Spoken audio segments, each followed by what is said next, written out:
Hello, lovies! So, karong adlaw kay gasno na punta kay 0 to 1 raman ang temperature. Kung mag-negative ni siya, freezing outside, but dili siya mo snow kung negative siya. So, I decided to walk the dog outside para lakaw-lakaw ta under the snow. Pero, mag-raincoat gihapon ta kay syempre, matunaw ang snow. It's snowing! Diba? So, medyo ni kusog-kusog na ang snow. Ako nag-enjoy ko. Ang ako pong dog, si Hunter, kaya nag-enjoy po sa kaya yung ginakaon-kaon ang snow. Gadagandagan siya, lingaw kaayo siya. Kaya we have a mini park just in front of our condo.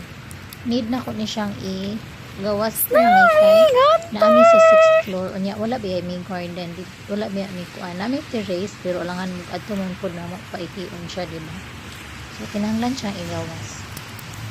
Nalingaw ko mo jud kog bata ang nalipay jud ko nalingaw ko sa snow di ba kay ako pa jud gitanggal ang akong hood para jud mas snowan jud ang ako ang buhok. So tan-awa si Hunter kay yan ang gipangkaon-kaon ang mga snow. Wala kayo tao kay syempre tugnaw kayong panahon, pero kung dili ra siya mahangin dili ra man kay siya tugnaw. Syempre dili man sa ka magdugay sa gawas kung mo gawas ka kay mo freeze manggahi sa imong kuan kamot ug Kalota kay tugnaw na ka, especially wala ko gloves karon. Dagan-dagan siya niya iyan no? Lingaw siya na lingaw sa diba wala kayo tao makita. Mingaw diri even if namin sa city mingaw siya din hindi.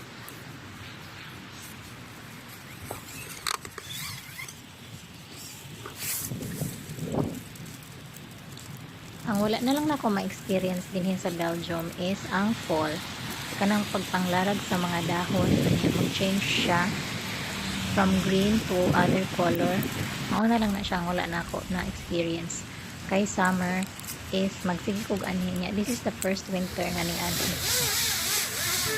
So ako sa kunohay gisulat ako ang name sa bench kay na may snow, diba?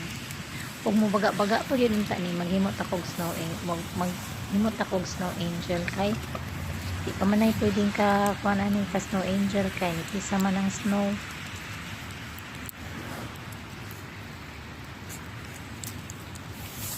So, pero igo-igo gid siya ni puti-puti.